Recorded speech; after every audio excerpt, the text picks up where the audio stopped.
On parle vite technique entre photographes, et il y a un sujet qu'on n'aborde jamais, c'est la composition, quoi. Et quand on est en reportage et qu'on voit rien, et qu'il va falloir quand même les sortir, ces images-là, et qu'il n'y a rien qui sort, et qu'on voit pas, on voit pas ce qu'on va pouvoir composer, construire comme image. Bah voilà, ça c'est dur et c'est violent. Et donc cette innovation du regard, de dire, tiens, je vous offre quelque chose que vous n'avez pas vu vous-même, quoi. Bienvenue à toutes et tous dans cette toute nouvelle aventure consacrée à l'univers captivant de la photographie. Vous reconnaissez peut-être ma voix après un appel au support Lumis. Cette fois, je serai derrière le micro pour réaliser un photoportrait de mes invités. Ensemble, nous allons explorer l'univers des photographes, comprendre leurs inspirations, leurs réussites et leurs conseils pour celles et ceux qui aspirent à se lancer dans l'aventure de la photo.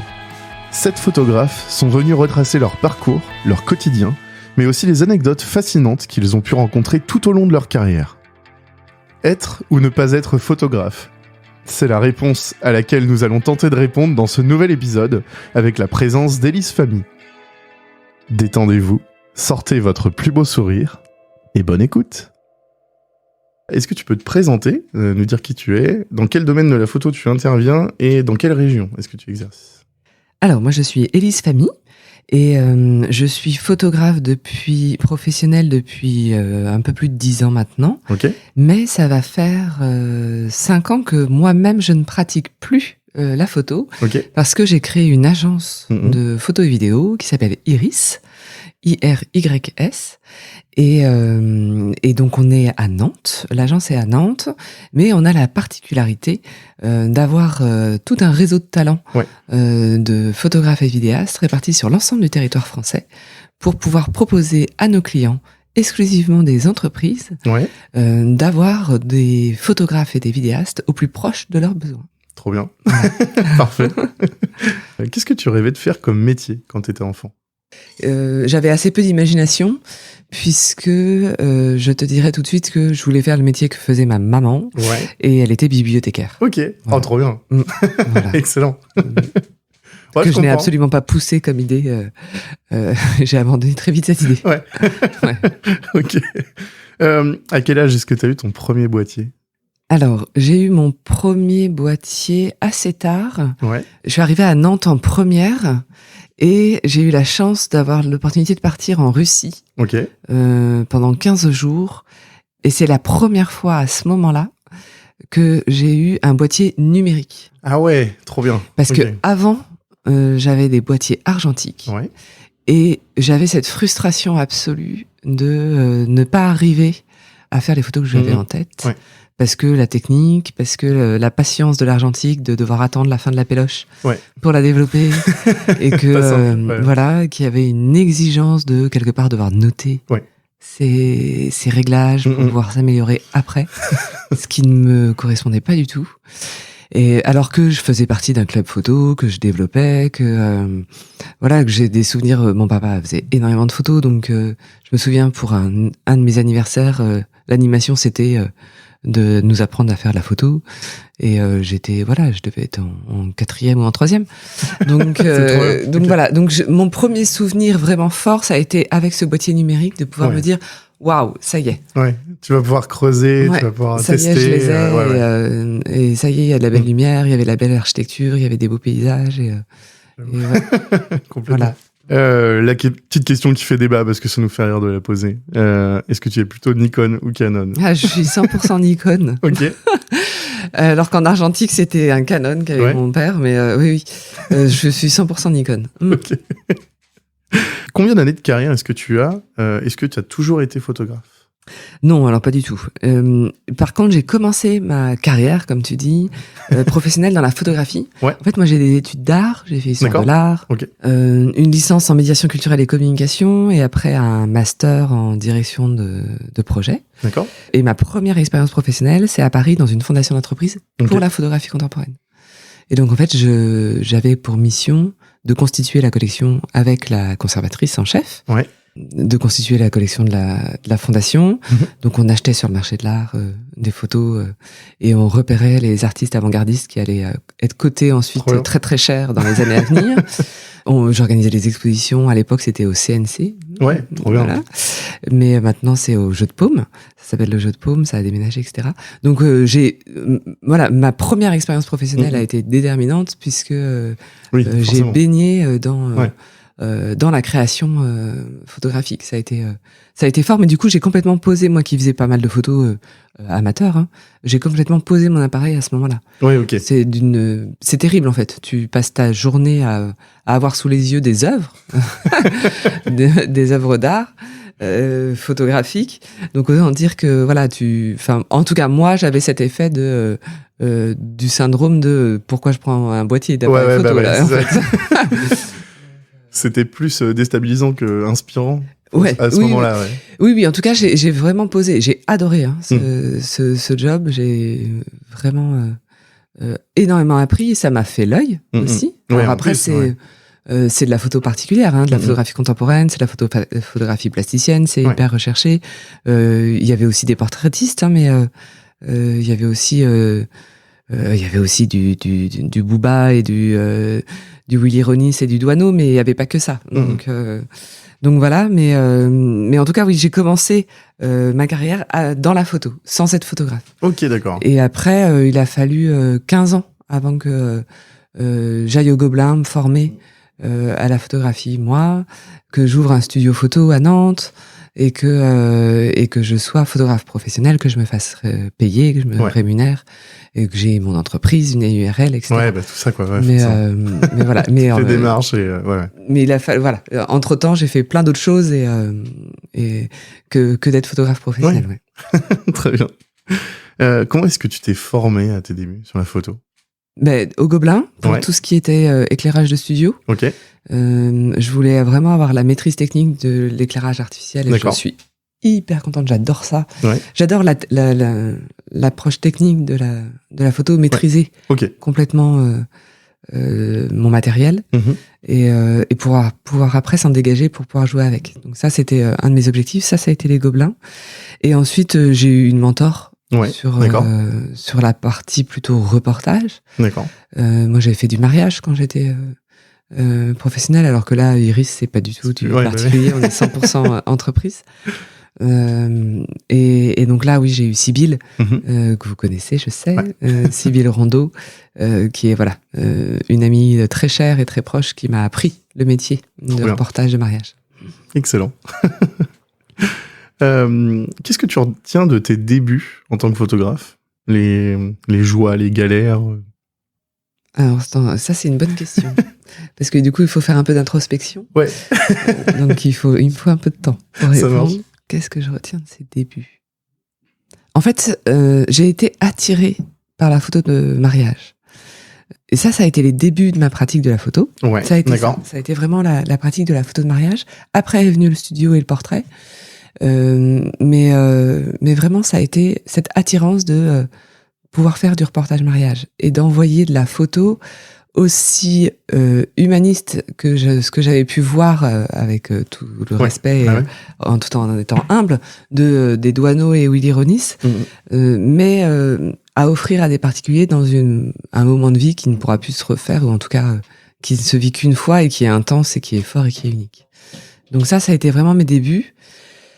Je n'avais pas mesuré, je pense que c'est tout le monde le cas, je n'avais pas mesuré l'exigence physique de cette pratique.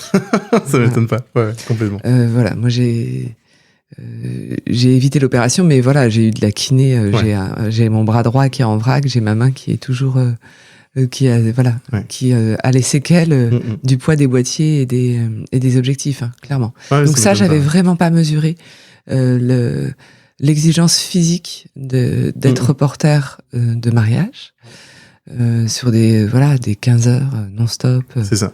À l'affût. Voilà, à l'affût, à la chasse de l'image.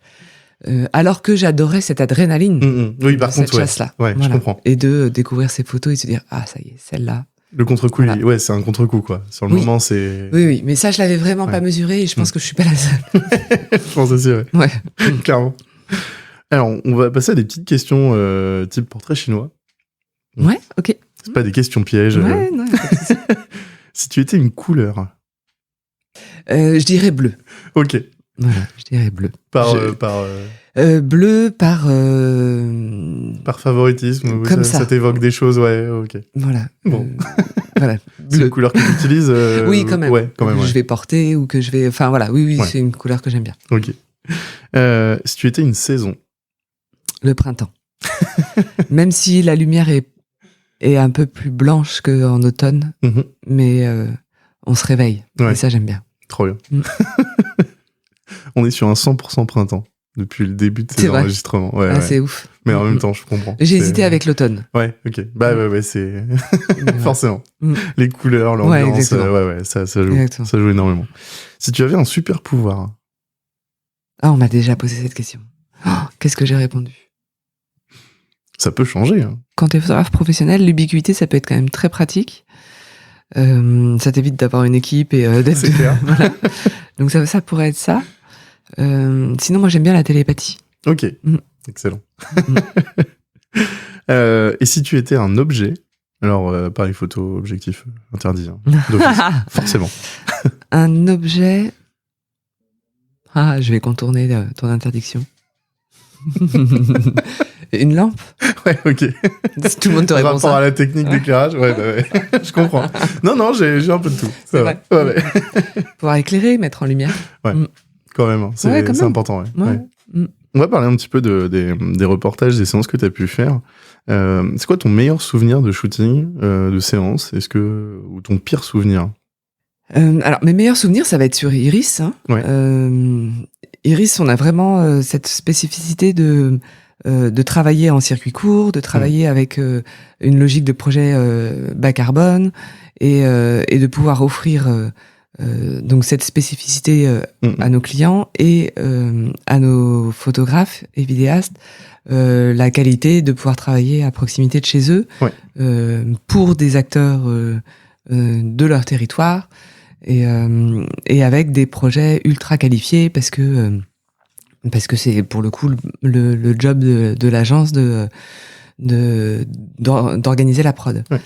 Et j'avoue que quand on a un client qui à l'autre bout de la France et que nous à 600 ou 1000 km de là on a pu tout gérer, que tout s'est très bien passé, qu'on avait anticipé, qu'on avait réussi à anticiper tout ce qu'il fallait anticiper pour que tout se déroule bien, et qu'on reçoit les images, et que là on comprend que ça s'est très bien passé, on comprend que notre photographe s'est arraché aussi, et que waouh, il est allé les chercher, et que là on a juste envie de lui dire mais mille merci quoi, de t'être donné à 200%. Ça c'est précieux, et quand on fait nos rex et qu'ils nous disent et qui nous déroulent tous les arguments tout seul de pourquoi j'ai créé Iris, on dit ça a le mérite d'exister, et ça vaut le coup qu'on se lève le matin et qu'on se batte un peu, même si c'est pas simple tous les jours. Mais je comprends. C'est gratifiant, c'est ultra motivant, les retours directs, oui. Ouais, vraiment. Ouais. Et puis quand nous on a une spécificité avec Iris, c'est qu'on on met l'humain au centre, et de ce fait-là, on va être très demandé sur toute la marque employeur. Et donc l'illustration de la marque employeur des entreprises. Donc on travaille beaucoup avec elle pour c'est quoi vos valeurs, c'est quoi votre ADN, qu'est-ce que vous voulez que vos photos racontent de vous, etc. Quand on voit le résultat et qu'on se dit ah oui, ça leur colle à la peau, et ces photos-là, on espère que ça va les aider à recruter, à fidéliser et à avoir vécu un moment fort avec en interne. Ça, on est content. Trop bien. Donc gros travail en amont du coup. Oui, alors ça c'est tout le job de l'agence. Énorme travail, Tout le pré-prod, c'est l'agence.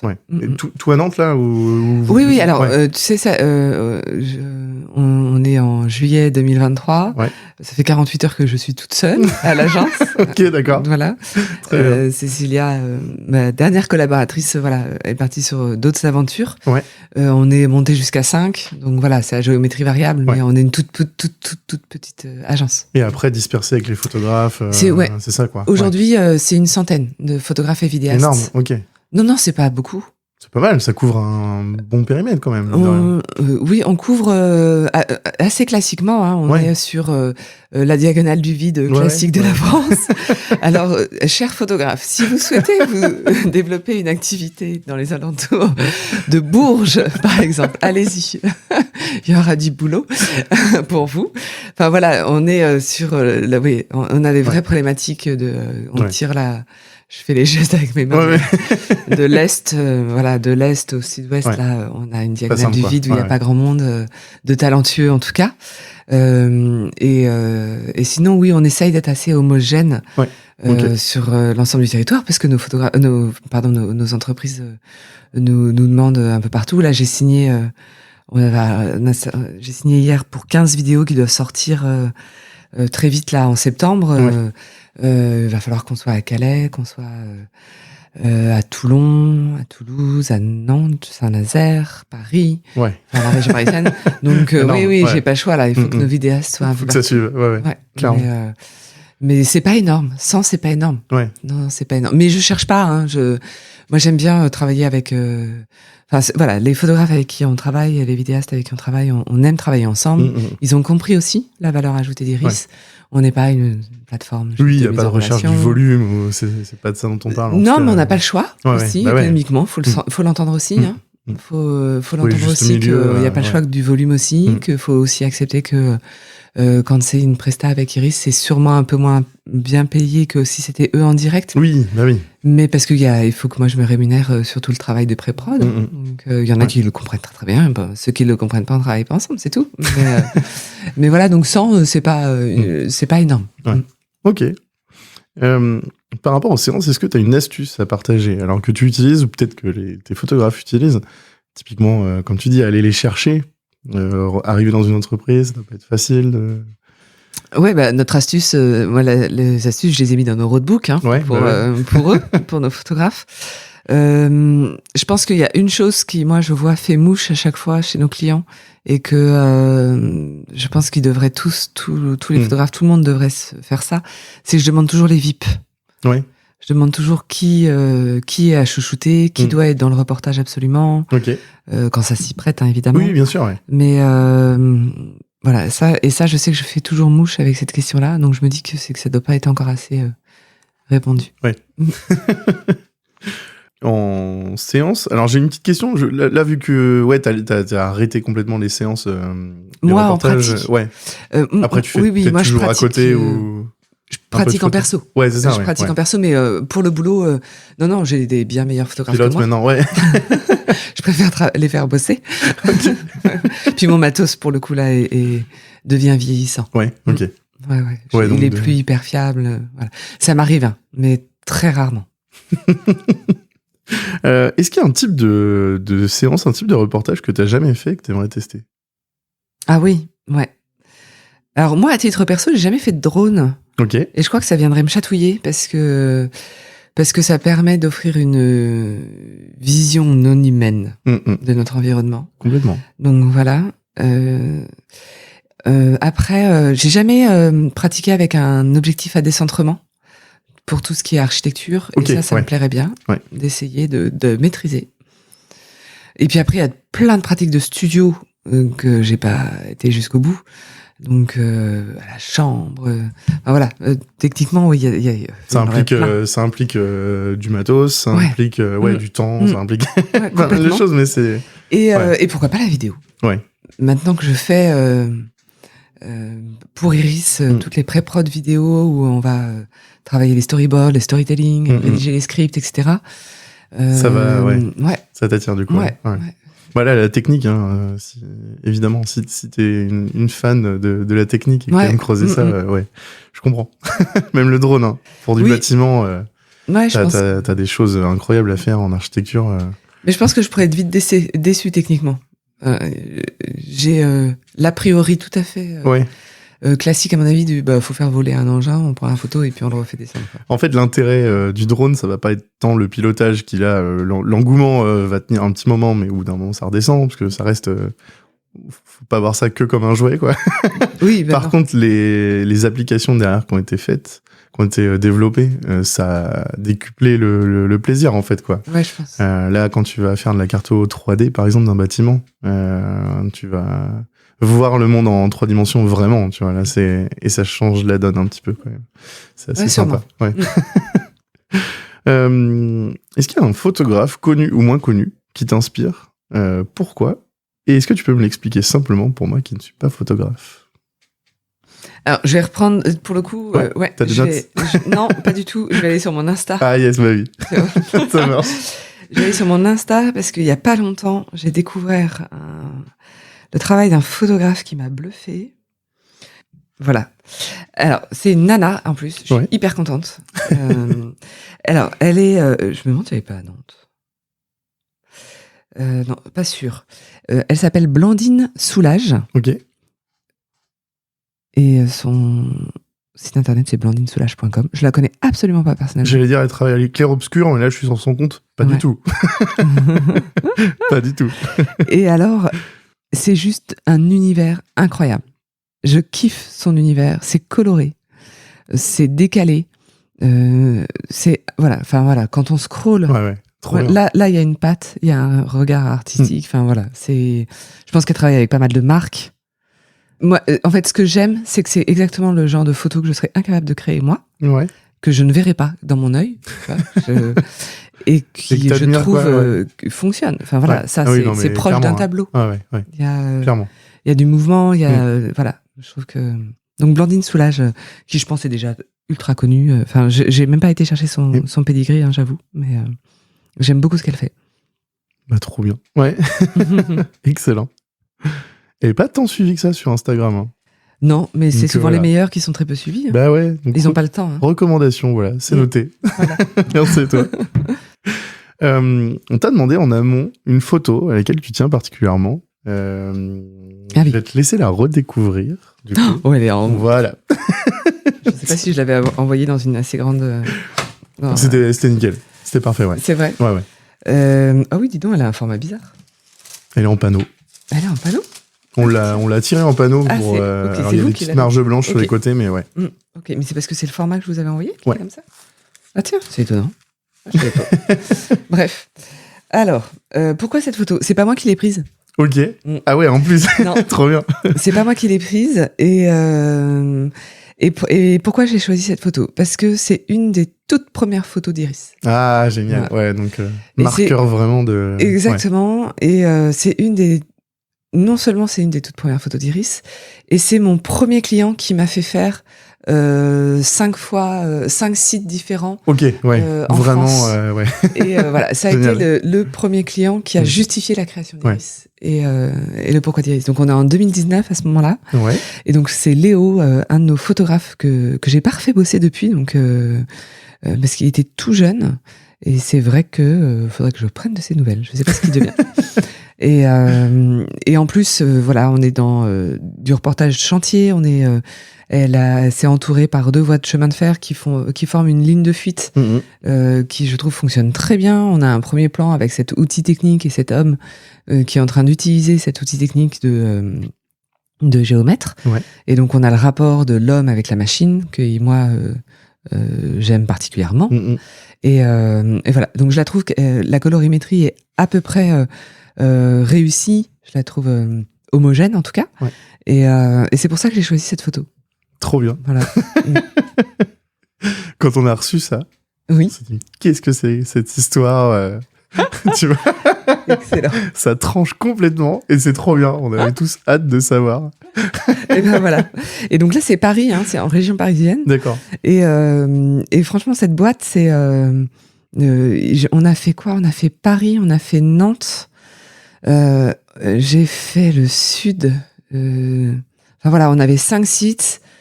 C'était l'été 2019 et c'était vraiment le vrai gros premier contrat d'Iris. Trop bien. Et donc la vraie collaboration avec 5 photographes différents, avec l'enjeu de l'homogénéisation. Enfin voilà, ça a été vraiment et je garde une affection pour toutes ces photos-là. Donc après ça a été dur d'en choisir une et j'ai choisi celle-ci parce que je la trouvais équilibrée avec ses lignes de fuite et puis le rapport avec la machine, mais l'homme et la machine, mais voilà, j'aurais pu en choisir plein d'autres. Mais ouais, ça, je comprends. La première vraie presta. Exactement. Ça a défini tous les process derrière, tous les. Oui, ouais. La panique à bord. L'embauche de ma première alternante. Voilà. Toutes les répercussions positives. Et on est en sortie de Covid, en fait. Ah ouais, d'accord, ok. Oui. Donc, effectivement, je te dis des bêtises, c'est pas 2019. 2019 à 2020. C'est 2020. Ouais. On est pile en sortie de Covid. Okay. C'est-à-dire vraiment 15 jours. C'est là où on a de nouveau le droit de rebosser. De sortir en fait. du département. Exact. Non. Ah bah non, de toute façon. On avait le droit de rebosser en fait. Pendant tout le confinement, j'avais bossé avec la boîte pour faire toute la pré-prod, pour faire toute la définition du cahier des charges, la rédaction de leurs besoins, etc. Et sortie de confinement, clac, on part shooter quoi. Trop bien. Donc 2020. Ouais, ok, ouais.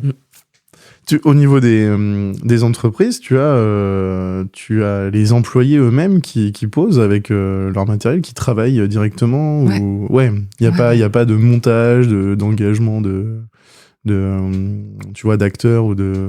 Il y a les deux. Il y a les deux. Là, je viens de voir un SMS passer d'une cliente qui me valide la photo où on a fait un shooting mardi avec une collaboratrice et 2 modèles professionnels. Ouais, d'accord. Voilà. Donc on va faire soit des shootings avec des modèles pros, soit des shootings avec des collaborateurs, soit un mix des deux.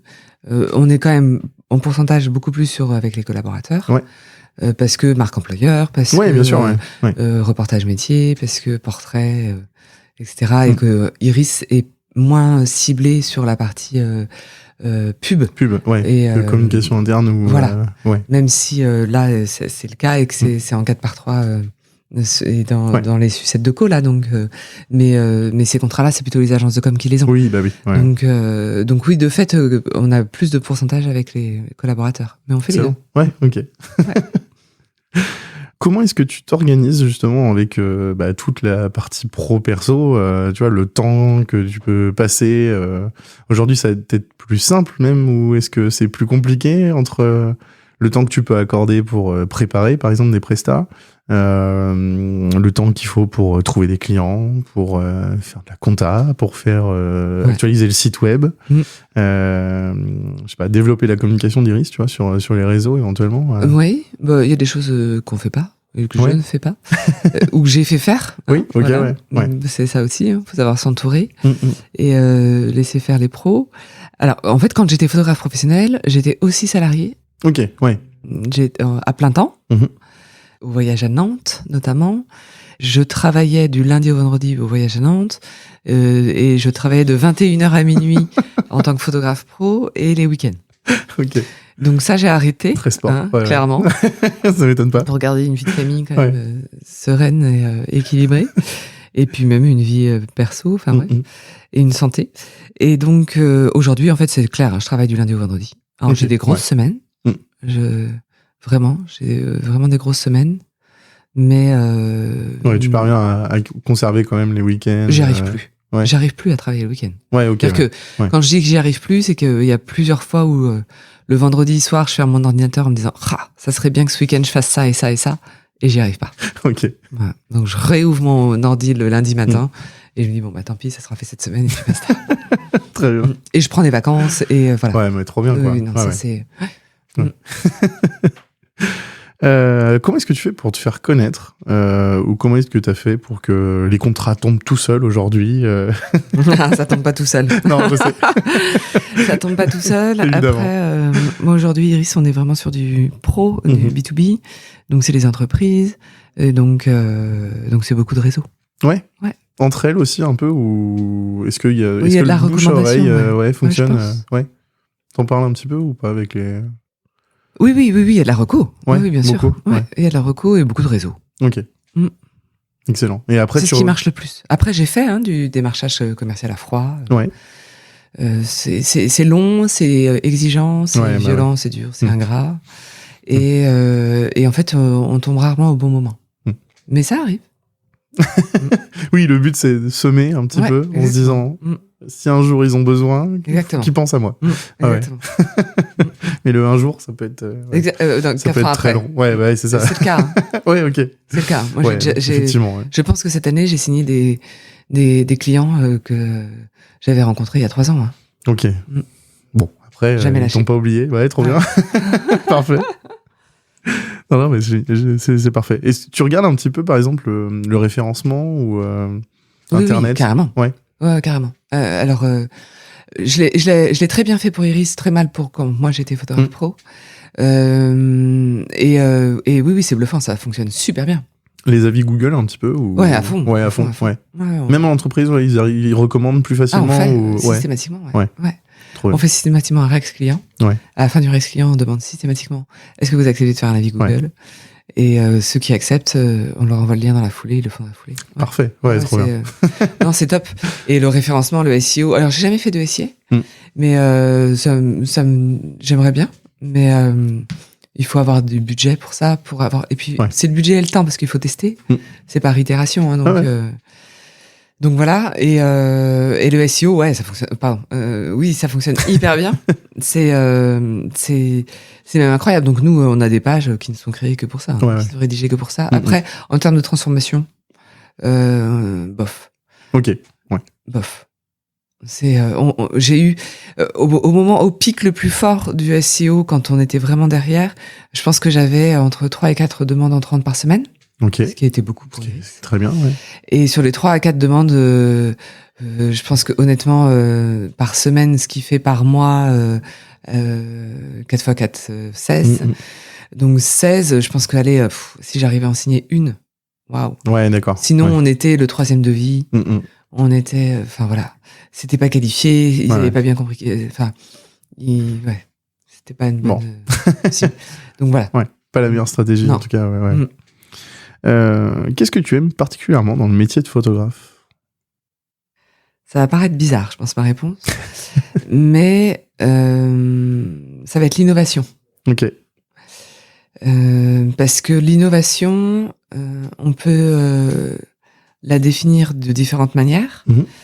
Forcément, je te dirais l'innovation technologique et technique. On a l'IA qui arrive, qui va forcément impacter notre métier. Qui a déjà commencé. Voilà. Et que de toute façon, c'est un métier... ça mériterait que je pense que je suis sûre qu'il y a des sociologues qui ont bossé sur le sujet, mais je pense qu'on est un des métiers qui a connu le plus de révolution et de transformation. Ouais, clairement. Et donc, et c'est pas fini. Donc c'est pour ça que je dirais cette partie innovante où tu te reposes jamais. Ouais. Et d'un autre côté, je vois bien les anciens, la valeur qu'ils ont et l'approche métier qu'ils ont, qui est une richesse que n'ont pas les jeunes et les nouveaux d'aujourd'hui, et qui font qu'aujourd'hui, c'est solide aussi quand ils ont 20 ans d'expérience. Voilà. Et, je le dis volontiers parce que ça veut pas dire que ils vont tous mourir, quoi. Voilà. C'est non, pas du tout. Donc il y a ça, et aussi l'innovation, c'est le regard, quoi. D'apporter un regard différent. Je pense que oui, on parle vite technique entre photographes, et il y a un sujet qu'on n'aborde jamais, c'est la composition, quoi. Et quand on est en reportage et qu'on voit rien, et qu'il va falloir quand même les sortir, ces images-là, et qu'il n'y a rien qui sort, et qu'on voit pas, on voit pas ce qu'on va pouvoir composer, construire comme image. Bah voilà, ça c'est dur et c'est violent. Et donc cette innovation du regard, de dire tiens, je vous offre quelque chose que vous n'avez pas vu vous-même, quoi. Ouais. Ça va. Qu'est-ce qui prime là-dedans ? C'est la créativité ou la curiosité, du coup ? Ça va être d'aller chercher les détails ou d'aller provoquer un peu la chose ?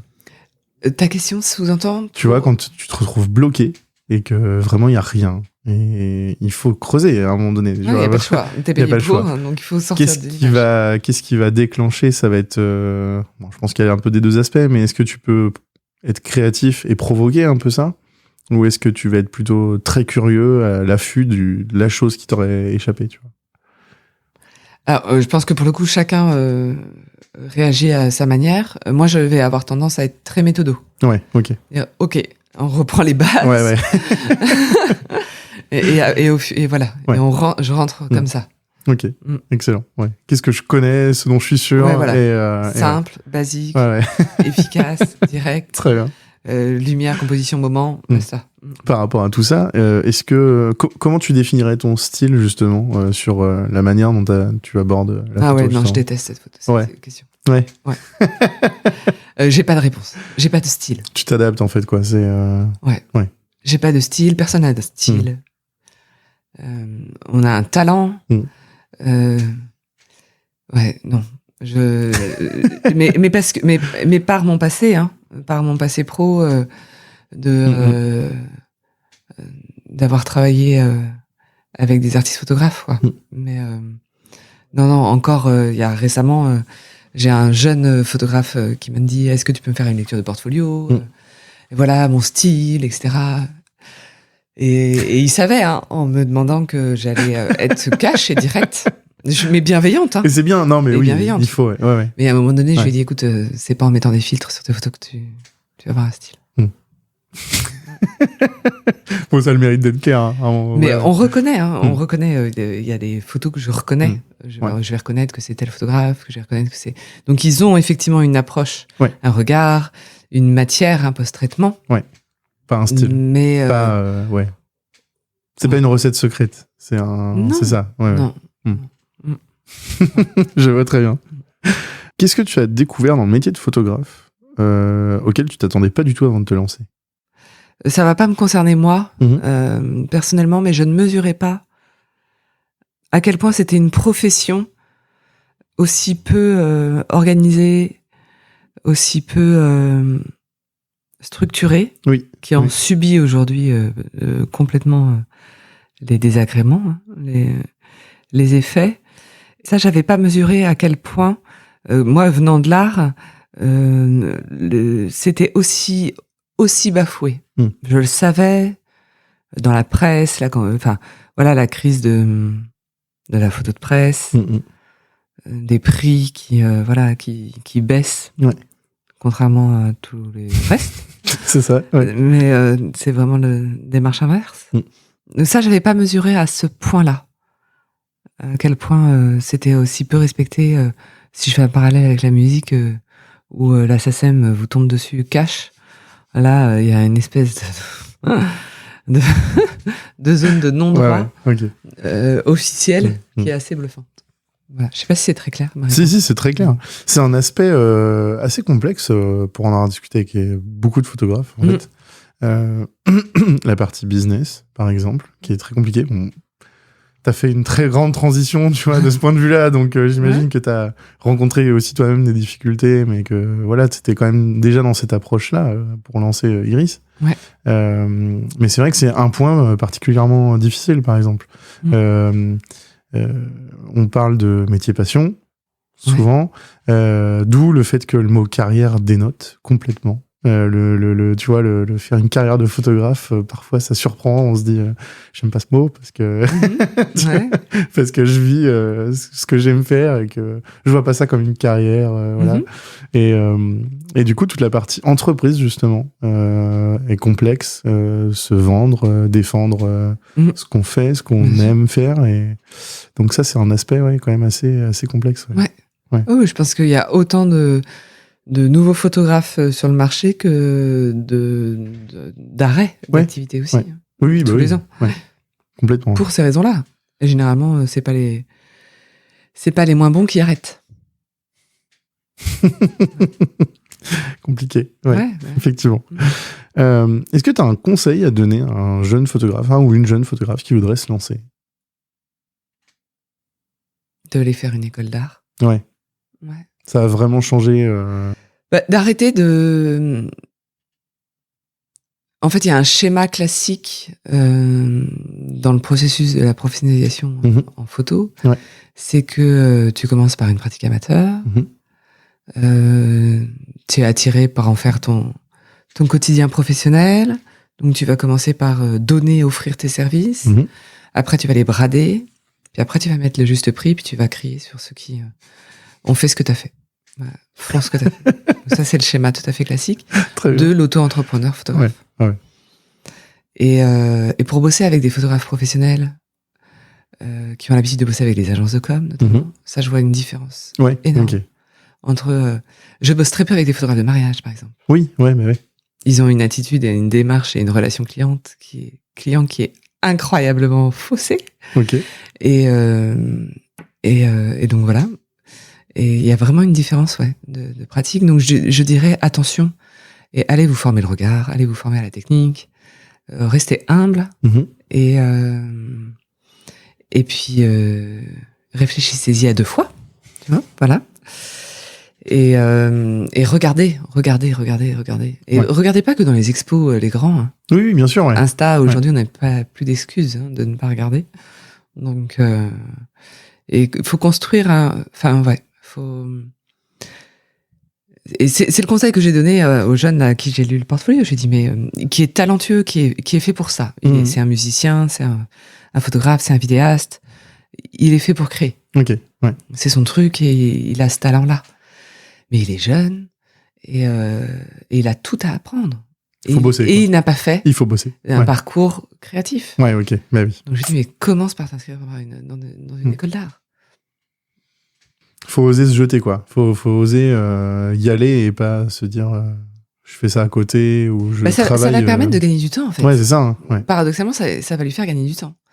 Est-ce que ça va casser définitivement le syndrome de l'imposteur qu'on peut tous ressentir à un moment ou à un autre, peut-être? Peut-être, je sais pas. Mais il y en a plein qui ne l'ont pas. Hein. Ouais.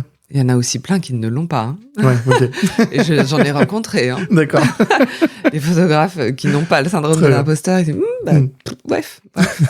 mais ça permet de gagner du temps, d'aller plus vite sur justement réaliser des images quali.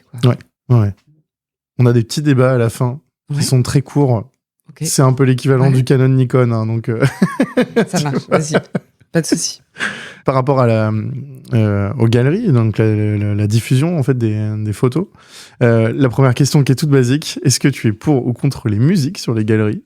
Contre, ok. Mais tout comme je suis contre la musique sur les sites internet. D'ailleurs, je pense qu'on ne les voit plus, ça y est, c'est fini. Ça y est, enfin. Ça a disparu. Et je pense déjà ma réponse, mais pour ou contre les fichiers numériques, est-ce que... Alors, on va parler plus de ton attachement au tirage versus la version numérique d'une photo. Ici. J'imagine que la vente de fichiers numériques, c'est quelque chose qui fait partie de ton quotidien. Ça. Voilà. On fait que ça. Quand on fait des tirages, c'est pour des expos. Oui, donc non, très bien, numérique. Ouais. Mais avec la valeur qui va avec.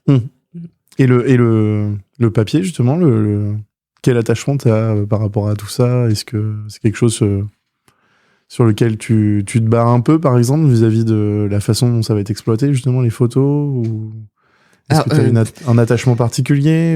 Pour le B2B, pour les entreprises, le papier, ça va être la pub. Ça va être, voilà. Donc, c'est là où ma réponse est biaisée. Après, moi, personnellement...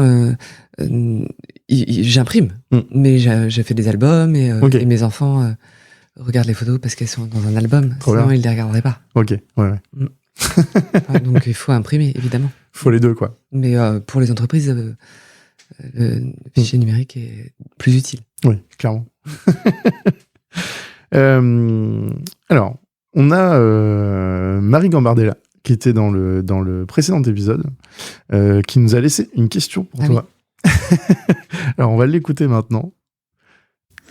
Est-ce que tu aurais envie de venir partager un moment festif avec des collègues ? On avait abordé le sujet notamment justement des rencontres entre photographes où il y a beaucoup d'échanges. Il y en a plein, ça existe déjà. Ça existe déjà, hein. Il y a les apérographes. Je fais plus partie du groupe Facebook là, des photographes, des photographes de mariage, là, mais il y a aussi. Donc il y a déjà. Ouais. Et j'en ai déjà fait. J'ai déjà participé, ouais, c'est chouette. C'est cool ça, ouais, carrément. Pour échanger sur les problématiques ou c'est du réseau C'est détente. Ah, bah, moi, ça parle technique, du coup, j'imagine. Ouais, puis découvrir, découvrir qui sont derrière les noms ou des des photos qu'on connaît, etc. Donc, et moi, en l'occurrence, quand je suis en concurrence avec un tel, et que c'est un tel je suis contente de pouvoir le connaître aussi, et de pouvoir échanger, de pouvoir dire, ça, c'est quoi tes projets, c'est quoi tes galères, toi aussi, c'est dur en ce moment, moi aussi, enfin voilà. Ouais. Donc, c'est bien, mais aussi de les ouvrir aux prestats. Hein. Oui, bah oui. Ouvrir aux prestataires, aux imprimeurs. Montrer une autre approche, quoi. À l'UMIS, enfin voilà. Merci beaucoup, Élise. Où est-ce qu'on peut te retrouver, du coup? Donc, le site web. Ouais, sur LinkedIn, beaucoup. Ouais, ok. On est assez peu actifs sur Insta, mais on a notre Insta et notre site web. Ouais. Bon, bah, très bien. Donc, Iris Photographie. On mettra les liens dans la description. Oui, Iris. C'est pas Iris, juste Iris. Ouais, si, irisphotography.com. Ouais, ok, pardon. Ça marche.